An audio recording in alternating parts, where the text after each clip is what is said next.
Okay, everything we say is now being digitally recorded. At the end of the interview, I will give you notice which will provide details of how to obtain a copy. The time by the system clock is 2:10. The date is the 24th of October 2016. This interview is taking place in the Ridings police station. I am PC 241 Martin Clark. I'm on the road policing unit. There are no other police officers present. Could you please state your full name and date of birth? My name is Trevor William Hall. Date of birth is the 16th of September 1963. Thank you very much. Also present in the room is your solicitor. Could you please state your full name, date of birth and the company that you work for? I'm Alan Michael Border, 13th of December 1960. I'm working for ABS Solicitors on behalf of our clients, Paradise Gas Heating. Thank you very much, Mr. Border. Mr. Hall, before we go any further, I must caution you. You do not have to say anything, but it may harm your defence if you do not mention when questioned something which you later rely on in court. Anything you do say may be given in evidence. Do you understand the caution? Yeah. Okay. Right, Mr. Hall, you are here in connection with an incident that occurred at around 8:35 a.m. this morning on Eldene Drive, East Harrogate. We are investigating this as a fatality, as a pedestrian died because of injuries sustained. Do you understand that? Yeah. Okay, you have a solicitor who is here with you today, and he is also present in the interview. You are also free to change your lawyer at any time. Do you understand? Yes. Yeah. Okay.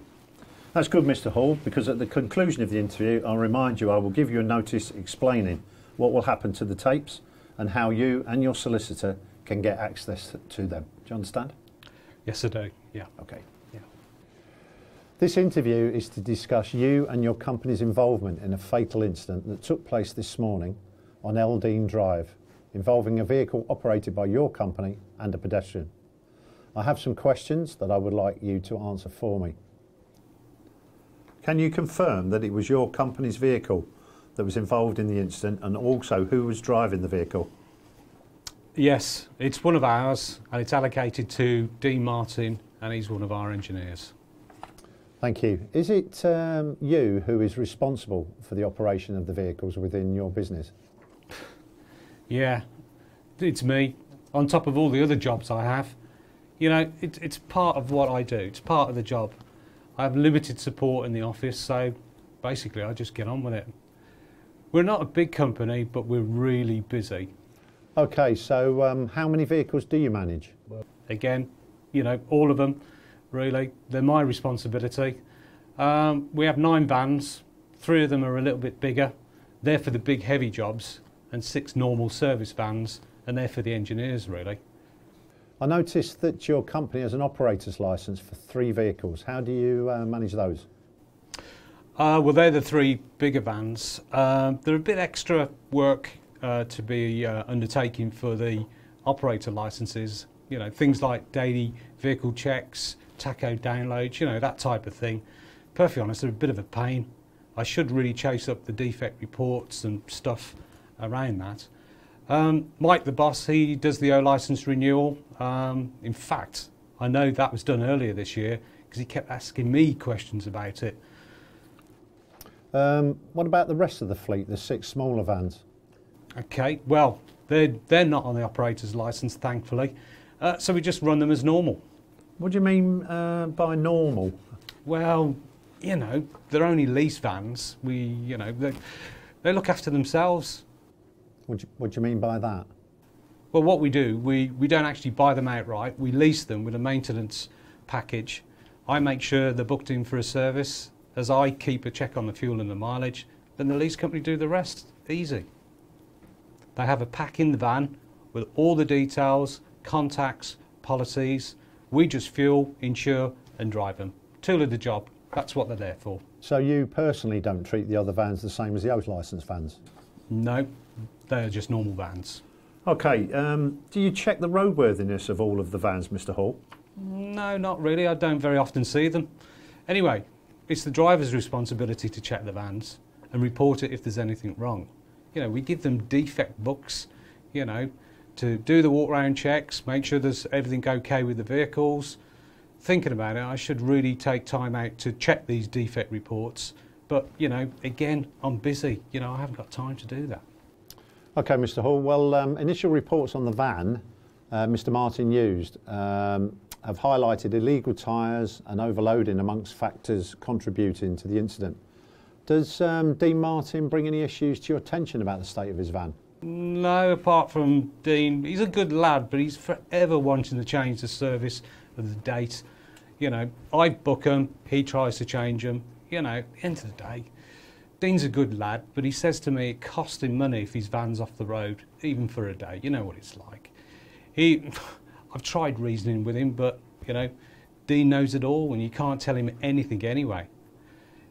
I tried to speak to him recently about a speeding report I had from our own telematics systems. That's cost a fortune to fit, by the way, as well.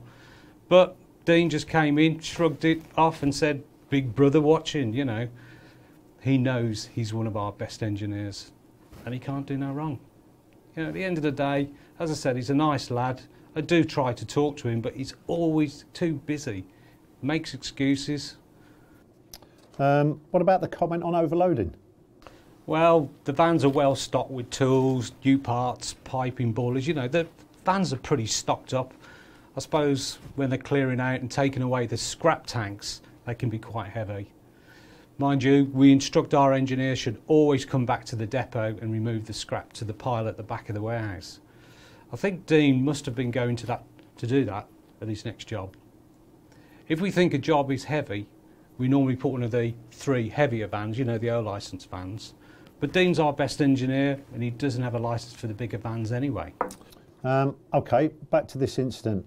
It is alleged that Mr. Martin was speeding, using his mobile phone and driving an unroadworthy company vehicle. Have you got anything to say about that?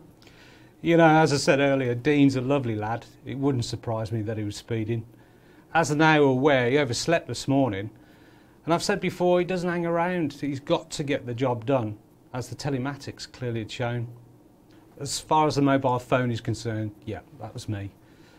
You see, the client had called the sales line to see where Dean was because he hadn't arrived at the job.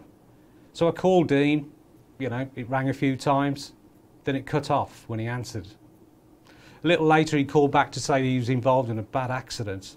All hell let loose back in the office, as I told Mike, the boss, and then he made me call the customer to say the job would be delayed.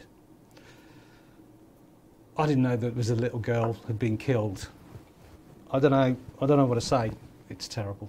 I really am so sorry. Anyway, what do you mean by he was using a vehicle that was unroadworthy? I don't understand. So you know nothing about illegal tyres? No, I don't. Dean should know to check his vehicle daily as per our company policy. And if there's anything wrong, report it. I keep telling him this. It's not as if he has to pay for it out of his own pocket. We always get repairs to all of our vans fixed. If it's tyres, then we just tell him to go into a tyre dealer and it's done straight away. That's how we do it here. We have a company policy with all the advice, contacts, rules. What more can we do?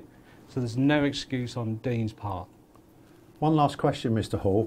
Where can we find this company policy and the advice you mentioned?